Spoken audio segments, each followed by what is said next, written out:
L'histoire que je vous raconte se produit la nuit du 3 juillet 2015. Après que nous ayons été dans un temps de prière et de jeûne, depuis avril 2012 que nous avons commencé à prier et à chercher Dieu, le Seigneur m'a divinement averti d'aller à Ashland. Ashland, c'est un camp de prière qui se trouve aux États-Unis, en Virginie. Et je n'avais jamais été à cet endroit, je ne connaissais même pas cet endroit, je n'avais jamais entendu parler. Même comme j'avais été déjà aux États-Unis plusieurs fois et même en Virginie plusieurs fois, le Seigneur, par son esprit, m'a demandé d'aller à cet endroit parce qu'il voulait me parler. J'ai pris des renseignements et je me suis retrouvé à cet endroit. Et cette nuit donc, du 3 juillet, pendant que nous étions dans le tabernacle, le soir, à l'heure de la prière et l'adoration, je me suis entendu dire une prière que je n'avais pas préméditée. Et la prière, c'était une prière d'enfant. Et je me suis entendu dire, Seigneur, depuis que je marche avec toi et depuis que je te sers, tu ne m'as jamais fait voir où tu habites. Et dès que j'ai dit cette parole, j'ai été enlevé en esprit.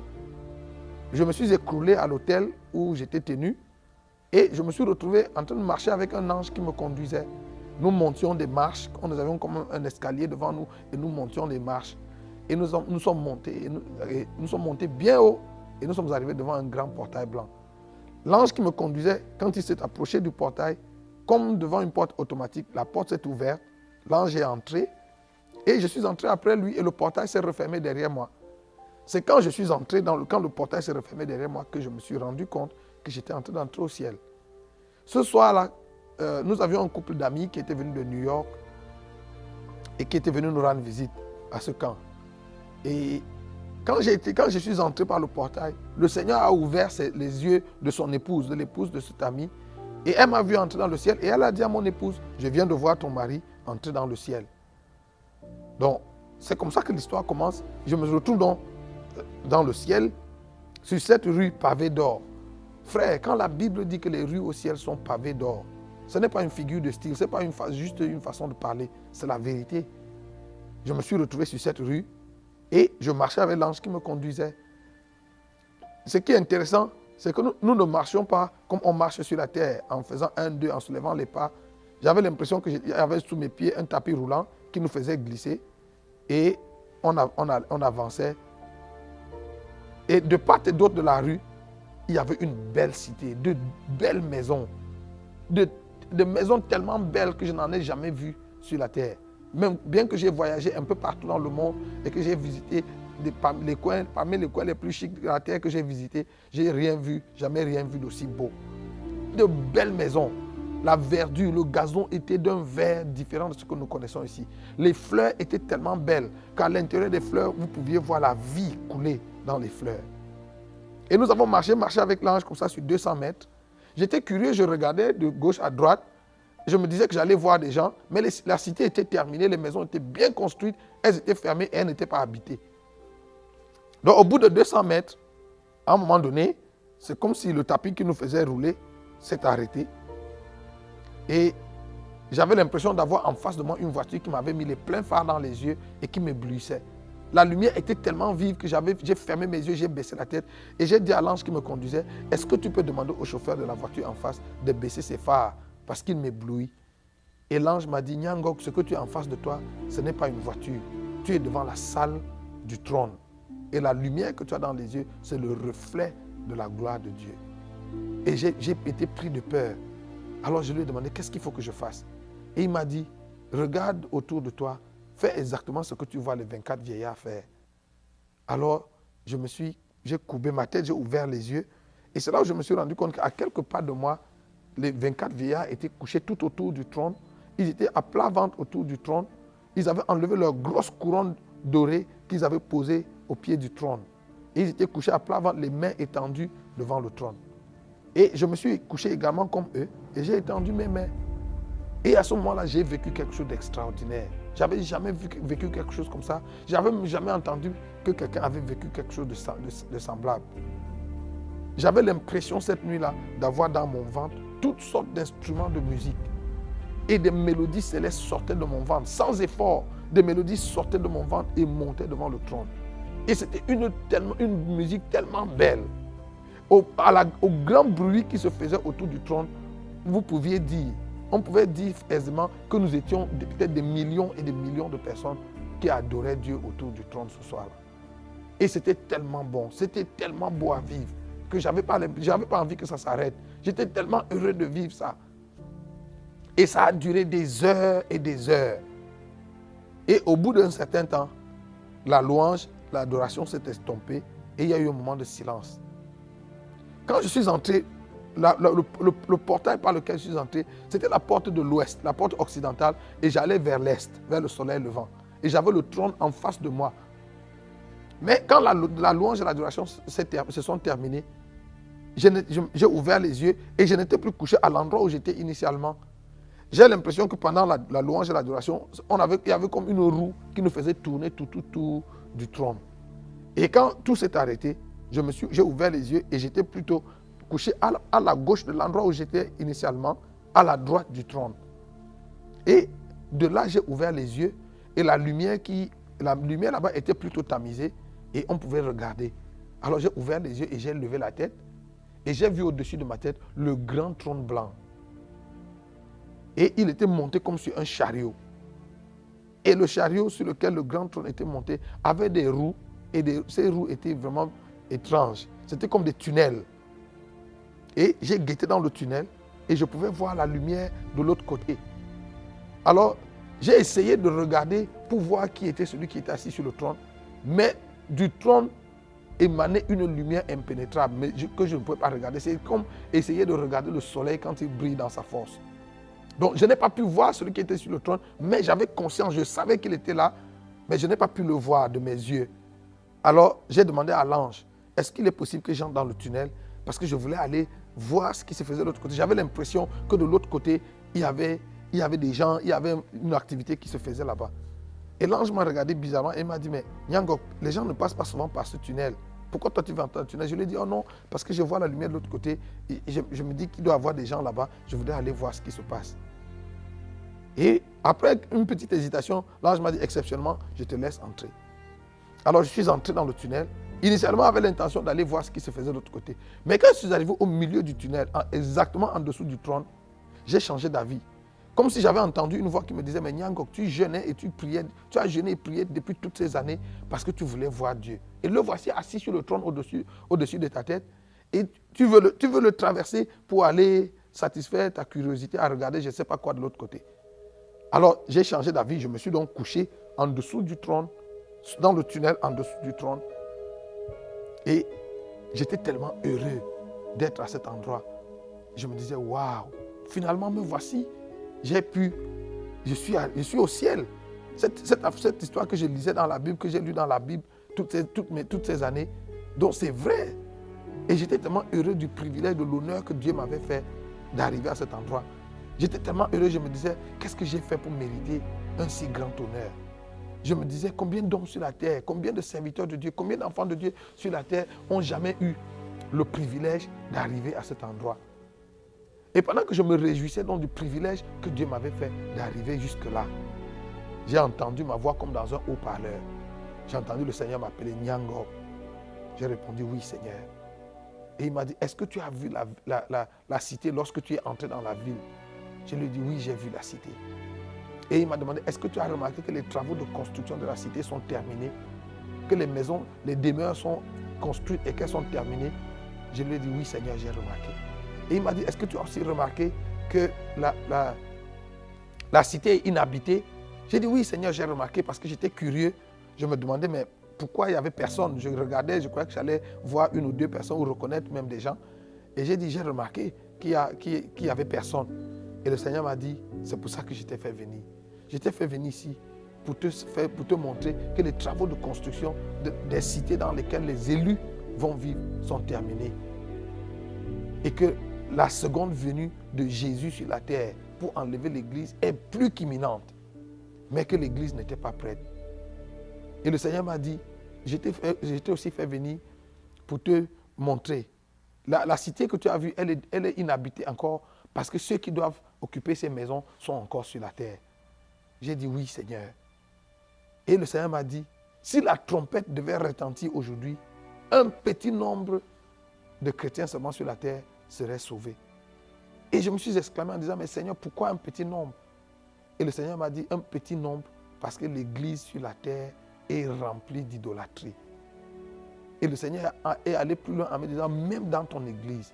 J'ai dit, non Seigneur, dans mon église à Alpha Naomi, il n'y a pas d'idolâtrie. Nous n'avons pas de monument, nous n'avons pas de statue, nous ne nous prosternons pas devant un homme ou devant quoi que ce soit.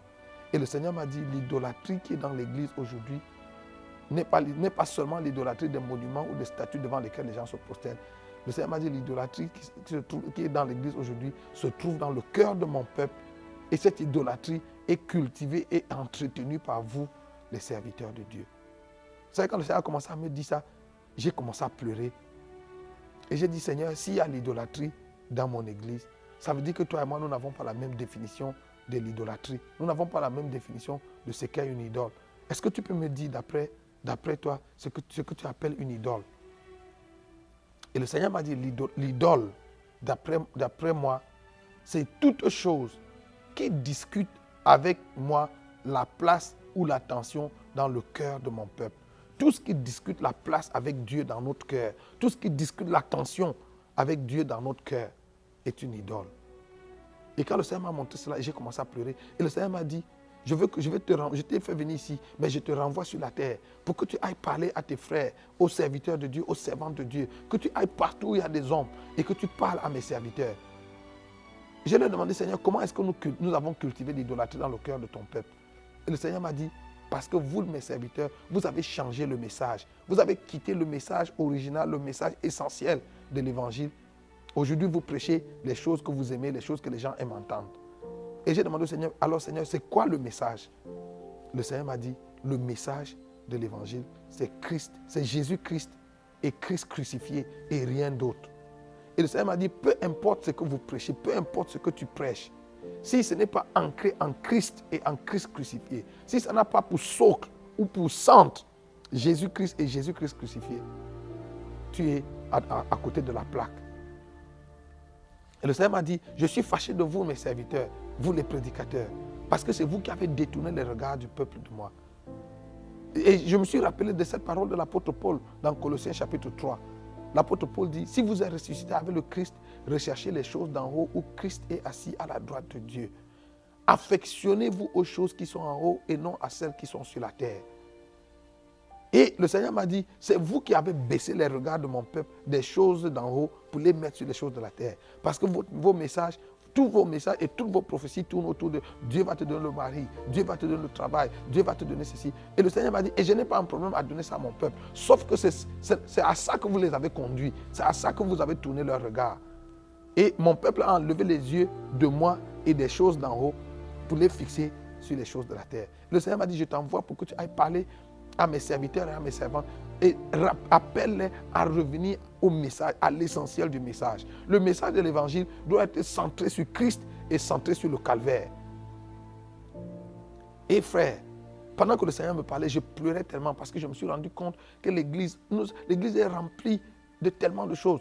Aujourd'hui, le mouvement de la prospérité fait que nous sommes tous à la recherche d'un peu plus d'argent, un peu plus de connexion, un peu plus de percée. Et nous avons perdu de vue le Seigneur.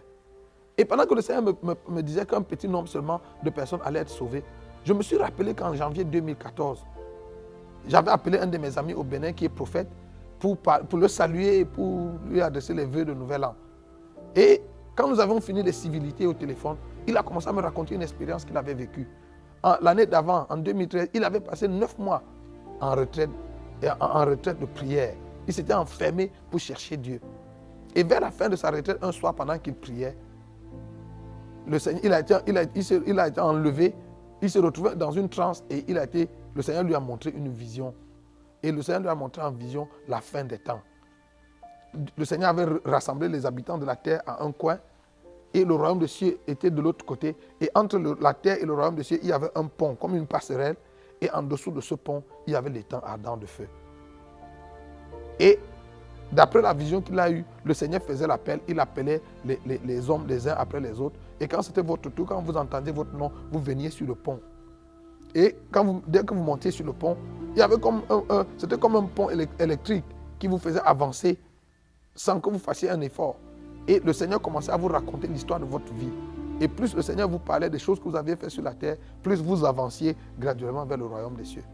Et si le Seigneur finissait de parler et que vous n'aviez pas traversé, le pont s'ouvrait et vous tombiez dans le feu.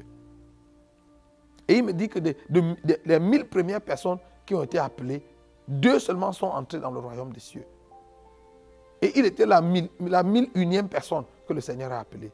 Et quand le Seigneur l'a appelé, le Seigneur lui a dit, lui a donné son nom, tu es prophète, tu as voyagé dans les nations du monde, tu as implanté les églises, tu as prêché dans les conférences, dans les campagnes d'évangélisation, dans les croisades, dans les séminaires, ainsi de suite. Tu as fait toutes ces choses pour moi.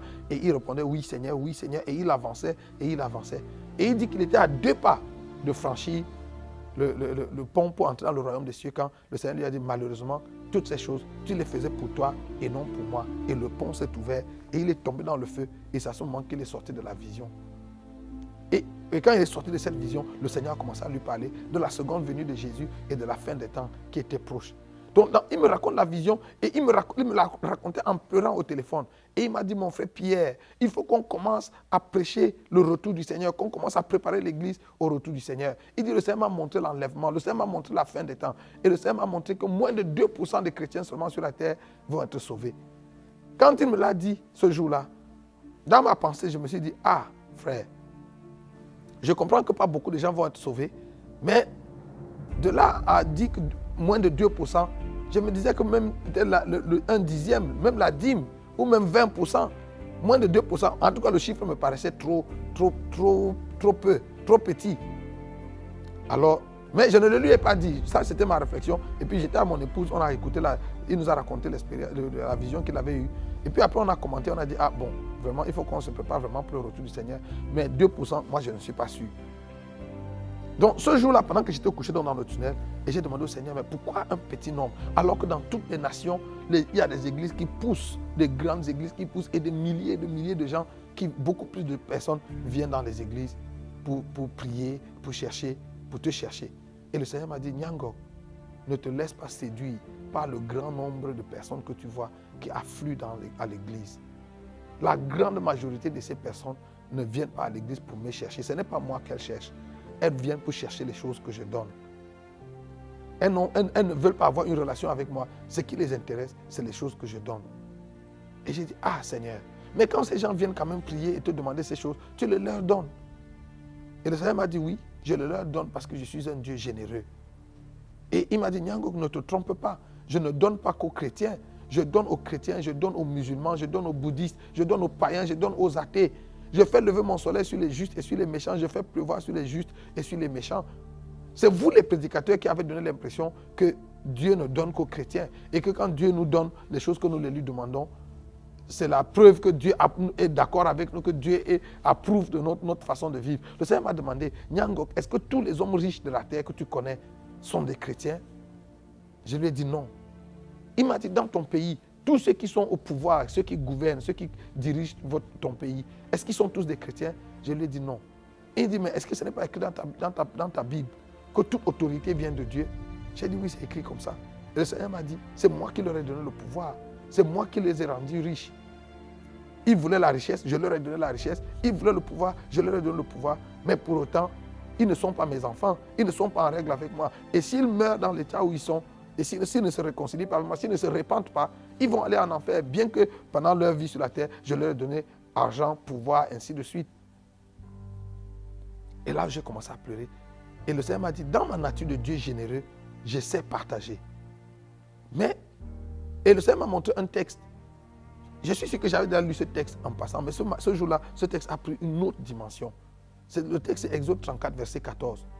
Le texte dit, tu ne te prosterneras pas devant un autre Dieu, ou tu n'adoreras pas un autre Dieu, car l'Éternel, ton Dieu, porte le nom de jaloux.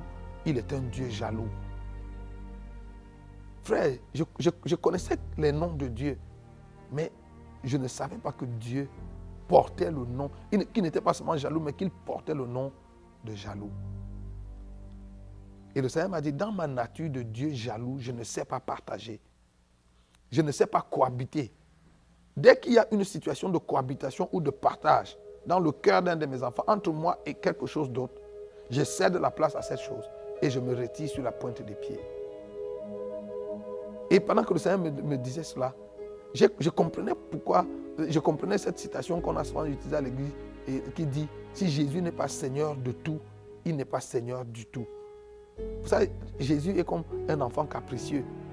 Vous connaissez les enfants capricieux ou les fils uniques. Il veut que maman lui donne tout.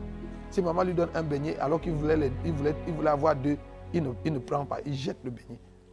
Je me rendais compte que le Seigneur est un peu comme ça. Si vous ne lui donnez pas, Jésus ne veut pas 80% ou même 95% ou 99% de notre cœur. Il veut notre cœur à 100% et il ne veut pas le partager. Il me dit, dans ma nature de Dieu jaloux, je ne sais pas partager. Et dès qu'il y a une situation de partage, je cède de la place et je me retire sur la pointe des pieds. Et pendant que le Seigneur me parlait, il m'a montré un frère que je connais, un serviteur de Dieu, qui est actif dans le ministère. Il m'a dit, regarde ce frère. Tu le connais? Non, j'ai dit oui, je le connais. Il m'a dit, regarde son cœur. Et pendant que le Seigneur me parlait, j'ai vu le frère devant moi et il était transparent à mes yeux. Et j'ai regardé dans son cœur et son cœur était rempli de toutes sortes d'ambitions, de toutes sortes de convoitises, d'envie des choses de cette terre. Son cœur était encombré de tout cela. Et le Seigneur Jésus était tenu derrière lui. Et le Seigneur m'a dit, tu as vu, son cœur est tellement plein de choses qu'il n'y a pas de place pour moi. Il y a longtemps qu'il s'est déconnecté de moi et il ne se rend même pas compte. Et le Seigneur m'a dit, je suis tenu derrière lui et depuis, je toque à la porte de son cœur, essayant de revenir. Et le Seigneur m'a dit, s'il ne se ressaisit pas et n'ouvre pas son cœur pour que je rentre, si la trompette retentit aujourd'hui et l'enlèvement se produit aujourd'hui, ce frère-là ne sera pas sauvé. Il ne sera pas enlevé. Et le Seigneur m'a dit, et dans l'église, il y a de nombreuses, ils sont de milliers comme lui, qui sont à l'église, mais qui ont le cœur rempli de tellement de choses. Et le Seigneur m'a dit, en cela, Ésaïe a dit vrai, que ce peuple m'honore du bout des lèvres, mais son cœur est loin de moi. Et le Seigneur m'a demandé, Nyangok, est-ce que tu sais pourquoi Ananias et Saphira sont morts? J'ai répondu tout bêtement, oui, ils sont morts parce qu'ils ont menti au Saint-Esprit. Et le Seigneur m'a dit, fais attention, regarde encore le texte. Actes chapitre 5, verset 3. Et le texte est apparu devant moi. Et le texte dit, Pierre dit à Ananias, Ananias, comment le diable a-t-il pu remplir ton cœur au point que tu mentes au Saint-Esprit en retenant une partie de l'argent de la vente de ton terrain? Et le Seigneur m'a demandé, si le cœur d'un enfant de Dieu est rempli de Satan, la place de Dieu en lui est où? Et j'ai dit, ah Seigneur, ça veut dire que Dieu n'a pas de place en lui. Et le Seigneur m'a dit, c'est comme ça l'état de l'église aujourd'hui. Le cœur des gens qui viennent dans nos églises est rempli de tellement d'envie. La plupart des gens qui viennent dans les églises ne viennent pas parce qu'elles veulent rencontrer Dieu. Elles viennent parce qu'elles veulent se marier, elles veulent voyager, elles veulent travailler, elles veulent avoir des enfants, elles ont des problèmes de santé, elles viennent pour être guéries. Et c'est ça qui explique même aujourd'hui que les gens vont d'église en église. Parce qu'ils cherchent la pharmacie où il y a le bon produit. Et quand ils ont trouvé le bon produit, ils l'achètent. Vous savez, à l'hôpital, quand les gens sont malades, ils vont à l'hôpital. Il n'y a personne qui habite l'hôpital. Les gens sont à l'hôpital seulement le temps qu'ils sont malades. Et dès qu'ils ont retrouvé la guérison, ils quittent, ils déménagent. Et aujourd'hui, nous voyons ce phénomène, ce phénomène migratoire dans les églises. Des gens qui vont d'une église à une autre. Ce n'est pas Dieu qu'ils cherchent. Ils cherchent la recette, ils cherchent la solution à leurs problèmes. Et dès qu'ils l'ont trouvé, hop, c'est fini. Le Seigneur m'a dit pour te montrer qu'il y a l'idolâtrie dans l'église. Partout où tu vas partager ce témoignage, demande aux chrétiens d'examiner leur vie de prière. Et le Seigneur m'a dit, sur 10 choses que le chrétien moyen sur la terre demande à Dieu chaque jour, 9,5 sont les choses de la terre. 9,5 sont des choses qu'il veut pour lui-même, pour les brûler, pour les utiliser dans sa vie.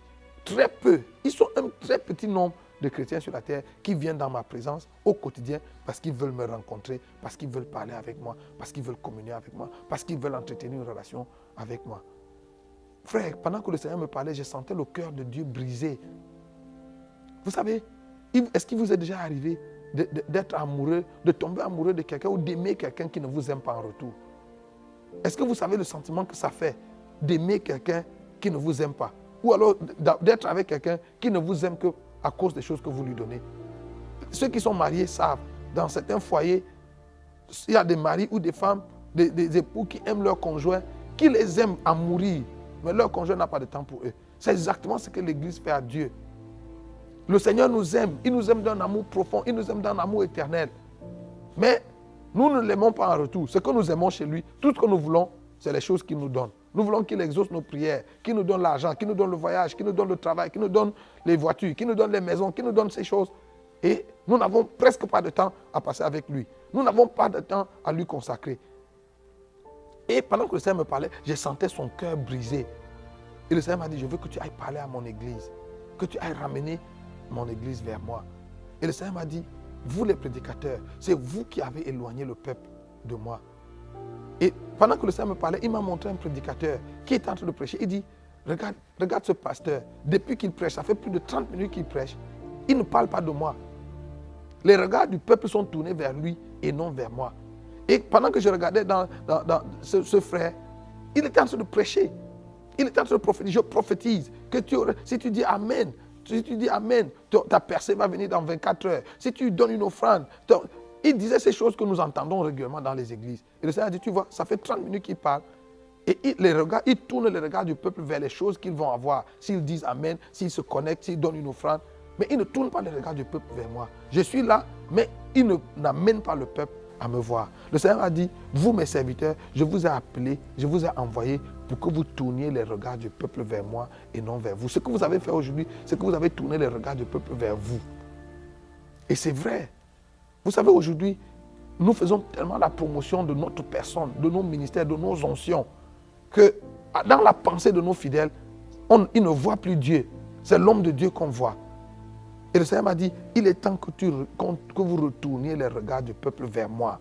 Ramenez le peuple à moi et non à vous. Ça, le Seigneur a commencé à me parler de l'idolâtrie dans l'église. Il m'a dit, certains d'entre vous prédicateurs, quand vous vous tenez sur le pupitre pour prêcher, vous passez le temps à parler de vous, de vos chaussures, de combien votre chaussure a coûté, de combien votre costume a coûté, votre montre, votre voiture et je ne sais pas de quoi d'autre. Le Seigneur m'a dit, est-ce que tu sais qu'il n'y a aucun homme sur la terre qui fera le ministère autant que je l'ai fait en mon temps?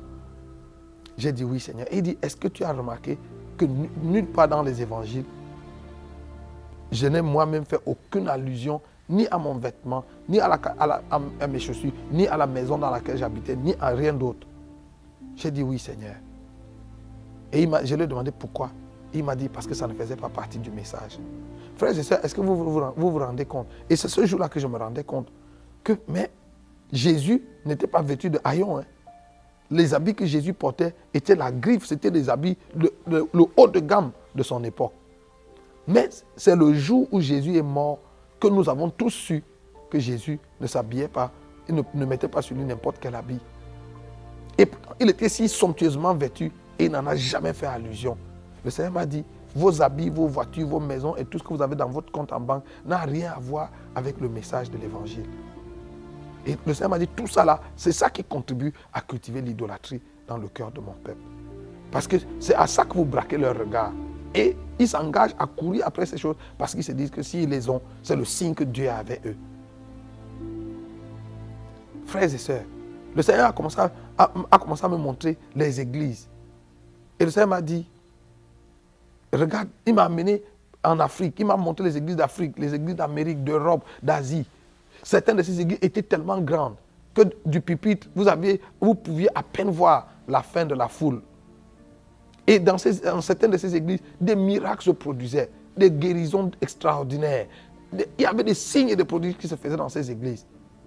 Et le Seigneur m'a dit, regarde où je me trouve. Le Seigneur était tenu dehors. Il n'avait pas de place dedans. Et j'ai dit, Seigneur, comment des miracles de cette nature peuvent s'opérer dans une église où tu n'es pas? Le Seigneur m'a dit, oui, c'est écrit dans ta Bible. Au dernier jour, plusieurs viendront et diront, Seigneur, nous avons prophétisé en ton nom. Nous avons chassé les démons en ton nom. Nous avons guéri les malades en ton nom. Et je leur dirai, oui, vous avez fait tout cela, mais retirez-vous de moi, vous qui commettez l'iniquité, car je ne vous ai jamais connu. Le Seigneur m'a dit, c'est possible. Et il m'a dit, Nyango, fais attention afin de ne pas être séduit. Parce qu'aujourd'hui sur la terre, il y a beaucoup d'ouvriers d'iniquité qui sont des faiseurs de miracles. Et des foules nombreuses les suivent, mais ils les conduisent à la perdition. Le Seigneur m'a dit, ce n'est pas parce qu'un homme de Dieu fait des miracles et fait des guérisons qu'il est forcément de Dieu. C'est écrit dans la Bible que plusieurs faux prophètes viendront et ils feront tellement de grands miracles qu'ils feront même descendre le feu du ciel. Et le Seigneur m'a dit, il faut que tu demandes à l'église de prier ardemment pour recevoir le don du discernement. Sinon, beaucoup de chrétiens, beaucoup d'élus vont être séduits, vont être entraînés par le mouvement de l'heure. Et le Seigneur m'a montré ces églises. Et j'ai dit, Seigneur, comment ça? Comment c'est possible? Et le Seigneur m'a dit, souviens-toi, lorsque les enfants d'Israël sont sortis d'Égypte, après la traversée de la mer Rouge, l'idolâtrie est entrée dans le camp d'Israël. Et Israël a commencé à murmurer contre Dieu et contre Moïse chaque jour, parce qu'il se souvenait des concombres et des oignons d'Égypte. Et Ils ont tellement provoqué la colère de Dieu que Dieu a juré dans sa colère que ce peuple n'entrera pas dans son repos. Et le Seigneur m'a dit, ce jour-là, quand j'ai juré que ce peuple n'entrera pas dans mon repos, je me suis retiré du camp d'Israël. Mais quand Dieu s'est retiré, frères et sœurs, il n'a pas enlevé la colonne de nuée et la colonne de feu. La colonne de nuée était les symboles, les artifices de la présence de Dieu qui les accompagnait dans le désert.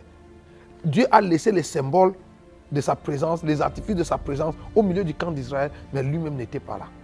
Souvenez-vous que c'est conduit par cette colonne de nuée et cette colonne de feu que les enfants d'Israël ont marché, ont tourné en rond pendant 40 années dans le désert jusqu'à ce qu'ils soient tous morts. Ils étaient dans cette présence, dans cette nuée qui symbolise la présence de Dieu, mais ils sont tous morts. Aucun d'eux n'est entré dans la terre promise. Et le Seigneur m'a dit, tu te souviens d'Élie?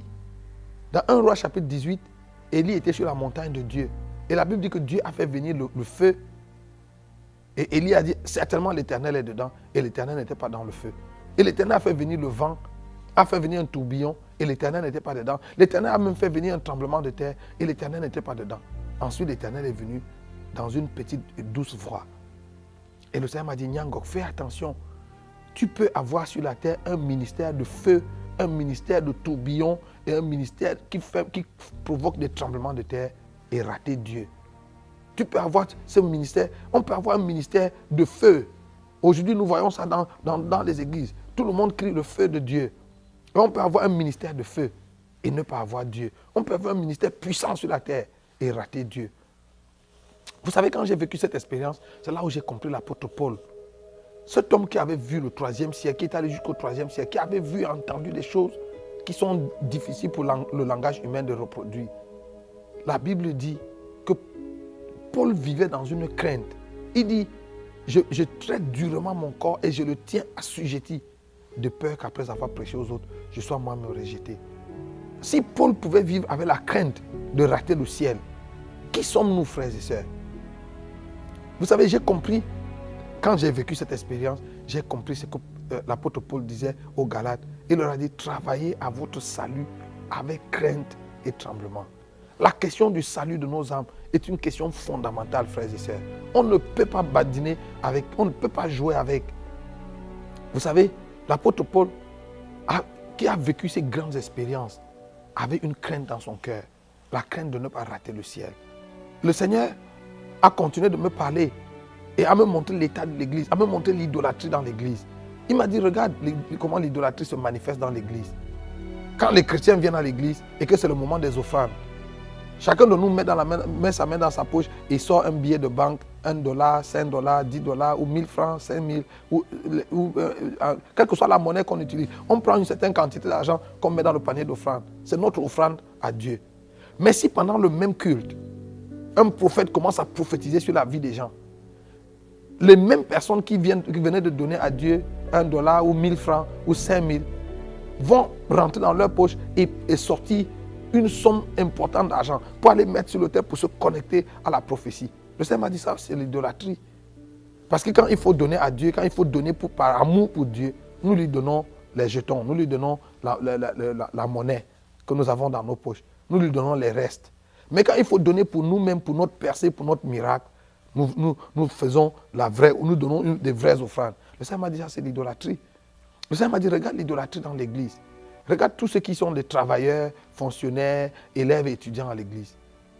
Tous les jours de la semaine, de lundi à vendredi ou même jusqu'à samedi pour certains, ils se lèvent chez eux tous les matins à 5 heures pour se prêter, pour aller au travail, pour aller à l'école. Ils s'arrangent à être à l'heure pour qu'à 7h30 ou à 8h, ils soient au travail. Mais les mêmes personnes, dimanche matin, viennent à l'église en retard. Le culte commence à 9h ou à 10h et ils arrivent en retard. Et le Seigneur m'a dit, ça aussi c'est de l'idolâtrie. J'ai dit, Seigneur, comment ça? Le Seigneur m'a dit, parce que ces frères ne voient pas que c'est moi la source de leur vie. C'est pour ça qu'ils donnent plus d'attention à leur travail, parce qu'ils pensent que leur travail, c'est ça qui est la source de leur vie. Que leur vie dépend, leur suivi dépend de leur travail, de leurs études, ainsi de suite, et pas de moi. C'est pour ça que quand le Seigneur m'a dit ça, j'ai dit à mes enfants, vous voyez, même vous êtes menacés par l'idolâtrie. Parce que mes enfants, des plus grands aux plus petits, tous les jours, de lundi à vendredi, c'est à 5 heures que tout le monde se réveille. Le temps de se laver, de prendre rapidement le petit déjeuner et de prier pour aller à l'école. Si pendant la dévotion matinale, j'essaye même de rallonger de 2 ou de 5 minutes, ils commencent à s'agiter parce qu'ils ne veulent pas être en retard. Et je leur ai dit, vous voyez, mais dimanche matin, pour vous réveiller le matin, il faut qu'on maman crie, qu'on bavarde. J'ai dit, ça c'est l'idolâtrie. Vous êtes guettés, vous aussi l'idolâtrie vous guette. Donc le Seigneur a commencé à me montrer tellement de cas d'idolâtrie dans l'église. Et c'était tellement vrai. C'était tellement vrai. Et le Seigneur m'a dit, la plupart d'entre nous, chrétiens à l'église, nous sommes pleins d'ambition. Le Seigneur m'a dit, il y a 2 types de chrétiens et 2 types de serviteurs de Dieu sur la terre. Ceux qui servent Dieu et ceux qui se servent de Dieu. Et le deuxième groupe, ceux qui se servent de Dieu, sont les plus nombreux. Vous savez, pour la plupart des chrétiens aujourd'hui, Dieu n'est pas notre objectif, Dieu n'est pas notre fin. Dieu est le moyen, l'outil que nous utilisons pour arriver à notre fin, pour obtenir ce que nous voulons. Et ça, c'est l'idolâtrie. Frère, Dieu doit être notre fin. La raison de notre amour, l'objet de notre attention doit être Dieu. Pas les choses que Dieu donne. La Bible dit, dans Luc chapitre 12, le verset 29 à 31, Jésus a dit, ne vous inquiétez pas de ce dont vous serez vêtus, de ce que vous mangerez, de là où vous habiterez. Car votre Père céleste sait que vous avez besoin de ces choses. Toutes ces choses, ce sont les païens du monde qui les recherchent. Le Seigneur m'a dit, tout évangile qui vise à satisfaire les besoins des hommes, c'est du paganisme. Vous savez, notre devoir en tant que serviteur de Dieu, ce n'est pas de pouvoir aux besoins des gens, de satisfaire les besoins des gens. Notre devoir en tant que serviteur de Dieu, c'est de conduire les gens à Dieu. Et c'est Dieu qui, en retour, pourvoit leurs besoins. Donc l'objet de nos recherches ne doit pas être de chercher le mari, le travail, ainsi de suite. Nous devons être engagés à chercher Dieu, à aimer Dieu, à nous attacher à Dieu. Et il a fait la promesse que si nous cherchons le royaume de Dieu et sa justice, toutes les autres choses pour lesquelles les autres meurent, pour les avoir, il nous les donnera gratuitement. Vous savez, parlant des miracles dans l'église, le Seigneur m'a dit, tu as vu Judas, il faisait partie des 70 quand Jésus les a envoyés avec le pouvoir de guérir les malades et d'opérer les miracles. Judas était parmi les gens qui sont revenus et ont dit, Seigneur, oh, même les démons nous étaient soumis en ton nom. Et Jésus leur a dit, ne vous réjouissez pas de ce que les démons vous soient soumis. Réjouissez-vous plutôt de ce que vos noms soient inscrits dans le livre de vie. Le Seigneur m'a dit, je leur ai dit parce que même les ouvriers d'iniquité peuvent faire les miracles, peuvent faire que les démons se soumettent. Et Judas était parmi les disciples de Jésus, dans les mains de qui le pain s'est multiplié. Vous vous souvenez, Jésus, quand il a nourri les foules, il a béni le pain, l'a donné à ses disciples. Et c'est pendant que les disciples partageaient le pain que le pain s'est multiplié. Même dans les mains de Judas, le pain s'est multiplié. Et le Seigneur m'a dit, Judas, c'est écrit dans ta Bible, il est connu comme le fils de la perdition. Et même dans l'évangile de Jean au chapitre 13, le Seigneur Jésus l'a appelé un démon. Mais Judas, malgré son statut de fils de perdition et son statut de démon, a fait les miracles. Donc le Seigneur m'a dit, ne te laisse pas séduire par les miracles. Demande à l'église de prier pour avoir le discernement. Frère, voilà le message que le Seigneur m'a donné. Le Seigneur m'a dit, je te renvoie pour que tu ailles parler à l'église, que tu ailles demander à l'église de se préparer parce que la seconde venue de Jésus est plus qu'imminente. Frère, alors que je vous parle, je ne sais pas quel jour le Seigneur vient. Je ne sais même pas en quelle année. Je ne sais pas combien de temps il nous reste. Mais la seule chose que je sais, c'est que les signes de son avènement se sont multipliés autour de nous. Si vous regardez autour de nous, regardez la société telle qu'elle va. Tout le monde peut dire, même sans être prophète, que nous vivons vraiment la fin des temps. Je vous annonce, frère, que le Seigneur est à la porte. Est-ce que tu es prêt pour le retour du Seigneur? Vous savez, la Bible dit que sert-il à un homme de gagner le monde entier s'il perd son âme? Le salut de votre âme est une chose capitale. Vous savez, dans cette expérience que j'ai vécue, je me suis rendu compte qu'entrer au ciel, ce n'est pas une affaire simple. Ce n'est pas une affaire que tout le monde tout le monde va pas seulement entrer au ciel. Vous savez, le Seigneur Jésus, de sa propre bouche, a dit dans Matthieu 11, verset 12, depuis le temps de Jean-Baptiste jusqu'à aujourd'hui, le royaume de Dieu est forcé et seuls les violents le prennent par la force. Donc le royaume de Dieu, ce n'est pas pour les gentlemen qui ont leurs mains dans la poche, qui marchent vers le ciel en sifflotant. Si vous devez entrer au ciel un jour, vous devez vous déterminer. Vous devez avoir une résolution ferme et travailler acharnement à votre salut. Encore que Jésus a dit que si votre œil est pour vous une pierre d'achoppement ou si votre main est pour vous une occasion de chute, coupez-le. arrachez votre œil. Il vaut mieux pour vous d'entrer dans le ciel borgne, boiteux ou manchot que d'avoir vos 2 pieds et aller en enfer. Donc, c'est de cette rigueur qu'il s'agit. Si vous devez entrer au ciel un jour, vous devez avoir cette rigueur. Vous savez, un jour, on a demandé au Seigneur Jésus dans Luc chapitre 13, Seigneur, n'y a-t-il que peu de gens qui vont être sauvés? Je crois le verset 23. Au verset 24, Jésus répond, efforcez-vous d'entrer par la porte étroite, car plusieurs chercheront à y entrer et ne le pourront pas. Pourquoi on doit s'efforcer si l'entrée du ciel est acquise? Si l'entrée du ciel est donnée à tout le monde? Non. Le Seigneur a dit, efforcez-vous d'y entrer parce que plusieurs chercheront à y entrer et ne le pourront pas. Je vous pose la question. Quand Jésus dit que plusieurs chercheront à y entrer et ne le pourront pas, il parle de qui? Jésus ne parle pas là des gens du monde. Parce que les gens du monde ne cherchent pas à entrer dans le royaume des cieux. C'est nous qui sommes à l'église qui cherchons à entrer dans le royaume de Dieu. Et le Seigneur a dit, plusieurs chercheront à entrer et ne le pourront pas. En d'autres termes, il n'y a que très peu qui entreront. Aujourd'hui, alors que tu écoutes ce message, le Seigneur t'interpelle à travailler pour être parmi les gens qui vont entrer au ciel. Vous savez, ce message vient comme une sonnette d'alarme pour nous réveiller, pour que nous puissions nous examiner nous-mêmes. Regarde au fond de ton cœur, quelles sont les idoles qu'il y a dans ton cœur? Quelles sont ces choses auxquelles tu es attaché, qui te détournent de la voie de Dieu, qui te détournent du Seigneur, qui font que Dieu est devenu une chose secondaire ou devenu seulement un élément de décor dans ta vie et pas la chose essentielle. Vous savez, si nous ne faisons pas de Jésus la chose essentielle, nous sommes menacés, nous sommes sur le chemin qui mène à la perdition. Le Seigneur a dit, ce ne sont pas tous ceux qui me disent Seigneur, Seigneur, qui entreront dans le royaume des cieux. C'est celui-là seul qui fait la volonté de mon Père qui est dans les cieux. Frère, alors que je vous parle maintenant, il y a 5 sœurs en Christ qui brûlent en enfer. La Bible les appelle les vierges folles. Ces vierges folles étaient des sœurs en Christ. Elles étaient vierges. Ça dit qu'elles n'avaient jamais connu d'adultère, elles n'avaient jamais commis de fornication, elles n'avaient jamais commis de péchés graves, de gros péchés comme on les appelle aujourd'hui.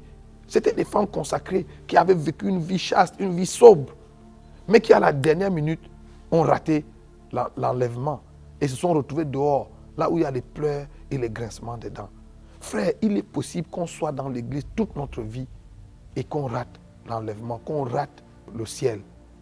Vous savez, si aller au ciel n'est pas une chose à laquelle nous sommes vraiment attachés, nous pouvons rater le ciel. Vous savez, l'apôtre Paul a dit quelque chose dans 1 Corinthiens chapitre 15 qui me fait peur. L'apôtre Paul a dit, frère, je vous rappelle l'évangile que je vous ai annoncé, auquel vous avez cru et dans lequel vous avez persévéré et par lequel vous serez sauvés si. Et il dit, si vous le retenez dans les termes dans lesquels je vous l'ai annoncé. Il est possible d'avoir entendu l'évangile, d'avoir cru en l'évangile, d'avoir persévéré en l'évangile et de rater le salut. Si nous ne retenons pas l'évangile dans les termes dans lesquels l'évangile nous a été annoncé. La question du salut est une question fondamentale, une question capitale. Vous savez, ce qu'il y a de plus dangereux avec l'enfer, c'est que sur la terre, quand vous commettez un crime, on vous traduit en justice. Et c'est le magistrat qui, après avoir écouté, après avoir examiné l'offense que vous avez commise, décide de la peine qui va vous être infligée. En fonction de la gravité de ce qui vous est reproché, vous allez être condamné à 6 mois, à 1 an, à 5 ans, à 10 ans, à 20 ans, peut-être à prison à vie ou même à la peine capitale. Mais vous savez, en enfer, ça ne se passe pas comme ça. L'enfer, la peine, la sentence est déjà connue. La sentence est la même pour tout le monde. Petit pécheur, grand pécheur, vous avez commis vous avez dit seulement un petit mensonge, ou alors quelqu'un qui a tué tout un pays, qui a décimé des millions de personnes comme Hitler. La sentence est la même pour tout le monde. L'enfer, c'est la condamnation éternelle, la perdition éternelle. Imaginez donc ces 5 vierges qui, pendant qu'elles étaient sur la terre, n'ont pas connu les plaisirs de ce monde, ne se sont pas livrées au péché comme les autres, mais qui vont quand même subir la même sentence que les drogués, les bandits, les grands chemins, les criminels, les grandes prostituées. Frère, si tu m'entends aujourd'hui, voici l'heure de faire la paix avec Dieu. Voici le moment de te ressaisir. Arrête-toi et regarde au fond de toi-même. Est-ce que tu es prêt pour le ciel? Est-ce que tu es prêt pour l'enlèvement? Si la trompette retentissait aujourd'hui, est-ce que tu es sûr que tu fais partie de ceux qui vont t'enlever? Ou bien ton cœur est emporté par la volupté des choses de ce monde, par la convoitise des yeux et l'orgueil de la vie? Est-ce que ton cœur est circoncis? Est-ce que ton cœur appartient vraiment à Jésus? Vous savez, à la dernière page de notre Bible, Apocalypse chapitre 22, les 11 derniers versets, Dieu a inscrit quelque chose dans les derniers versets de la Bible. Et il les a écrits à cet endroit-là, afin que nul ne l'ignore. Le Seigneur a dit que celui qui est saint se sanctifie davantage. Et que celui qui est juste soit encore plus juste. Mais celui qui pêche, qu'il pêche davantage. Vous savez, le Seigneur nous donne la liberté. Écoute-moi frère, si tu es à l'église et tu n'as pas pour objectif premier d'aller au ciel et de vivre, de passer l'éternité avec Dieu, tu perds ton temps.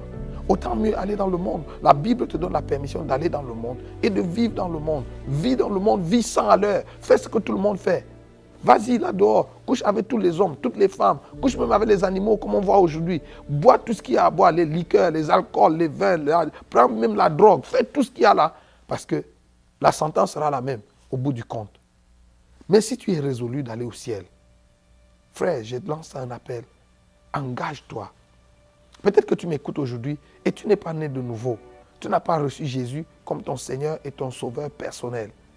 Je voudrais te donner l'occasion de recevoir Jésus, d'inviter Jésus dans ta vie. Ce n'est pas par un hasard. Tu n'es pas seulement tombé sur cette chaîne par hasard. Tu ne regardes pas, tu n'écoutes pas ce message à ce moment par hasard. Dieu a voulu que tu écoutes ce message parce qu'il voulait que tu fasses partie de ceux qui vont être sauvés, de la minorité qui va être sauvée.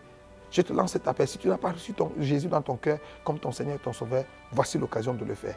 Et pour recevoir Jésus dans ton cœur comme ton Seigneur et ton Sauveur, tu n'as pas besoin, il n'y a pas de formule. La seule chose que tu dois faire, la Bible dit, quiconque invoquera le nom du Seigneur sera sauvé. La seule chose que tu dois faire, c'est d'invoquer le nom du Seigneur en toute vérité et en toute sincérité. Si tu ouvres ton cœur maintenant et tu dis à Jésus, Seigneur Jésus, viens dans ma vie et sauve-moi. C'est tout ce que tu dois dire du fond de ton cœur et Jésus va venir dans ta vie et tu vas être sauvé. Mais pour toi qui es chrétien et qui est un pied dedans, un pied dehors ou qui est à l'église mais qui a le cœur, ton cœur a été emporté par les plaisirs de ce monde, à la recherche du travail, du mariage et je ne sais pas quoi. Je te lance l'appel. Ouvre ton cœur. Laisse le Seigneur Jésus circoncire ton cœur. Laisse le Seigneur Jésus nettoyer ton cœur. Enlève toi-même les idoles de ton cœur et jette-les dans le feu. À la fin de mon entretien avec le Seigneur, je lui ai posé la question, Seigneur, maintenant que tu m'as fait la grâce de venir jusqu'ici, est-ce que tu peux me montrer dans mon cœur quelles sont les idoles qu'il y a qui peuvent m'empêcher de venir vivre ici éternellement? Et le Seigneur m'a dit, Nyangok, s'il y a encore quelque chose sur la terre qui t'impressionne, cette chose est une idole. S'il y a encore quelque chose sur la terre que tu dois avoir à tout prix, que tu dois faire à tout prix, ou un endroit où tu dois aller à tout prix, toutes ces choses-là sont des idoles. Voilà la dernière chose que le Seigneur m'a dit. Et l'entretien s'est terminé et je me suis retrouvé sur la terre. J'ai été enlevé ce jour-là, il était 20 h exactement à l'horloge de l'église. Et je suis revenu sur la terre à 3 h le matin. Ce que j'essaie de vous dire en quelques minutes a duré 7 heures d'horloge. Et pendant les 7 heures, le Seigneur m'a parlé non-stop. J'ai tellement pleuré. Vous savez, quand je suis revenu dans mon corps sur la terre, j'étais couché. On m'avait transporté de l'église et mon épouse m'avait ramené dans la chambre, aidé par les amis. Et j'étais couché sur le lit et mon oreiller, l'oreiller sur lequel j'avais posé ma tête, était trempé de larmes. J'avais tellement pleuré. J'avais tellement pleuré parce que je me rendais compte, non seulement de la condition générale de l'église, mais je me rendais compte qu'on peut avoir été en Christ toute sa vie. Comme moi, j'ai accepté Jésus, j'avais 16, 17 ans. On peut avoir été en Christ toute sa vie et rater l'enlèvement le moment venu. Et j'avais tellement pleuré. Le Seigneur m'a dit, s'il y a encore quelque chose qui t'impressionne, aujourd'hui dans l'église, nous avons des gens qui doivent se marier à tout prix, qui doivent voyager à tout prix, qui doivent construire leur maison à tout prix, qui doivent faire tellement de choses à tout prix. Frère, tout ça c'est de l'idolâtrie. Vous savez, notre objectif doit être d'aimer Jésus et de marcher avec Jésus et de vivre avec Jésus et d'aller être avec Jésus au ciel. Si chemin faisant, il nous donne des voitures, il nous donne un mari, il nous donne une épouse, il nous donne des enfants, il nous donne l'argent, il nous donne ci ou ça, c'est bien. Mais s'il ne nous les donne pas, notre objectif ne change pas. Nous avons notre pensée résolue d'aller vivre avec Dieu au ciel. Vous savez, un jour, j'ai partagé ce message dans une conférence, dans une grande conférence au Cameroun. Et après ça, un pasteur est venu me voir pour me dire qu'il n'était pas d'accord avec le message que je prêche. Et parce que d'après lui, ce message ne vient pas de Dieu. Je lui ai dit, en tout cas, tu n'es pas obligé d'être d'accord. Mais je lui ai dit, si je te posais la question, pourquoi tu n'es pas d'accord, que me dirais-tu? Quelles sont tes raisons? Il me dit 2 raisons principales. La première raison, c'est que ce message fait peur aux gens. Quand les gens l'écoutent, ce message suscite la peur en les gens. Et pourtant, la Bible dit que Dieu ne nous a pas donné un esprit de peur. Et je lui ai dit, pasteur, si vous êtes vraiment chrétien et on vous annonce que Jésus va revenir dans les 2 heures qui suivent, et ça ne suscite pas vous un sentiment de peur, ça ne vous pousse pas à vous arrêter un moment et à vous examiner, à scruter votre vie pour voir si vous êtes en règle. C'est qu'il y a longtemps, vous êtes déjà en enfer, vous êtes déjà perdu il y a longtemps. En tout cas, moi je pense qu'un chrétien normal, si on lui dit, s'il écoute un message comme celui-ci qui annonce que Jésus revient, ça devait susciter un sentiment, pas de peur, mais de crainte. La crainte de Dieu doit s'emparer de nous en nous disant, est-ce que je suis prêt pour le retour du Seigneur? Surtout que le Seigneur Jésus a dit, quand le Fils de l'homme reviendra, trouvera-t-il la foi sur la terre? C'est une question grave. Et je lui ai demandé, quelle est ta deuxième raison? Il dit, sa deuxième raison de penser que ce message ne vient pas de Dieu, c'est parce que le pourcentage qu'on annonce, le pourcentage des gens qui vont être sauvés qu'on annonce est trop petit. Je lui ai dit, frère, tu sais quoi, moi, le Seigneur ne m'a pas donné un pourcentage, le Seigneur ne m'a pas donné un chiffre. Mais si je devais même me référer aux Saintes Écritures, aujourd'hui, je suis convaincu que les 2% que mon ami a annoncé sont même un chiffre plus grand, sont même un pourcentage très grand. Pourquoi? 2 choses. Dans l'Ancien Testament, Moïse a sorti environ 3 millions d'hommes d'Égypte. Et des 3 millions qui sont sortis d'Égypte avec Moïse, 2 seulement sont entrés. Si vous avez une congrégation de 3 millions de personnes et 2 seulement arrivent à la terre promise, c'est quel pourcentage? C'est 0,00000. Et dans le Nouveau Testament, un jour on a posé la question à Jésus sur la fin des temps et l'avènement du Fils de l'homme. Il a dit, il en sera de l'avènement du Fils de l'homme comme il en était au jour de Noé. Et au jour de Noé, la Bible dit que les gens mangeaient, buvaient, se mariaient et mariaient leurs enfants. C'est ce qui se passe aujourd'hui. Le mariage a pris une place tellement prépondérante dans l'église aujourd'hui que beaucoup de chrétiens sont prêts de compromettre leur foi parce qu'ils veulent se marier. Et regarde, au jour de Noé, 8 personnes seulement ont été sauvées. 8 personnes seulement sont entrées dans l'arche. Le reste de la création de l'époque de Noé, hommes et animaux, a péri. Je ne sais pas combien d'hommes il y avait sur la terre au temps de Noé. Mais si Dieu a sauvé 8 personnes, supposons même qu'il y avait 100 millions de personnes sur la terre à cette époque. Même si on prend seulement 5 millions de personnes ou 10 millions de personnes, et que sur les 10 millions qu'il y avait sur la terre au jour de Noé, 8 seulement ont été sauvés. C'est quel pourcentage? Et le bon Dieu, assis au ciel, a vu toute la création de l'époque décimée par les eaux. Et il n'a rien fait pour les sauver parce que la porte du salut s'était refermée dans l'arche. Donc au jour d'aujourd'hui, je suis même convaincu que 2%, c'est un chiffre très grand. C'est pour ça qu'il faut que tu t'efforces, frère, de faire partie de la petite minorité qui va être sauvée. En fait, la raison pour laquelle le Seigneur m'a renvoyé, et je vous annonce, je vous dis, frère, le ciel est tellement beau que chaque fois qu'on y entre, personne n'a envie de sortir. Ce jour-là, le Seigneur a dû me forcer de rentrer. Vous savez, quand je suis entré au ciel, c'était tellement beau que je n'avais pas envie de revenir. Oui, je pensais à ma femme, je pensais à mes enfants, je pensais à tout ce que j'avais ici sur la terre. Mais ça n'avait aucune commune mesure. On ne pouvait pas comparer ça à la gloire du ciel. En fait, quand le Seigneur m'a dit, je te renvoie, je lui ai dit, non Seigneur, moi je veux rester ici, je ne veux plus partir. Le Seigneur m'a dit, il faut que tu retournes parce que ta mission n'est pas terminée.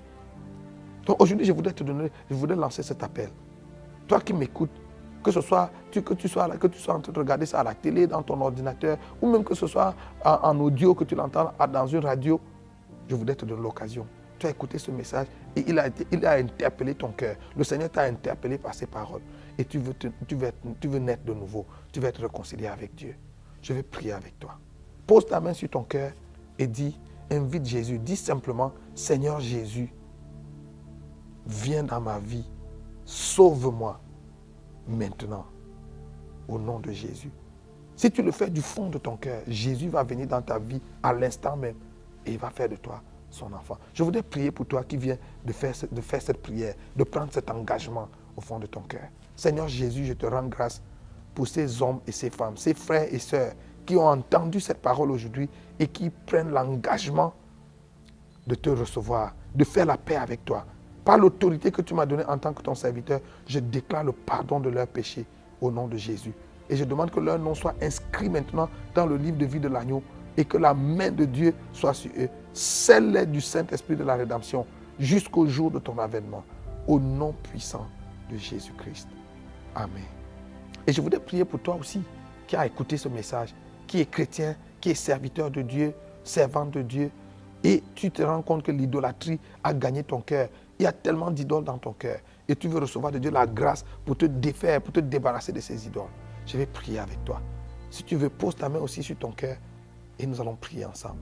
Seigneur, voici tes serviteurs et tes enfants pour qui je prie maintenant. Étends ta main sur nos vies.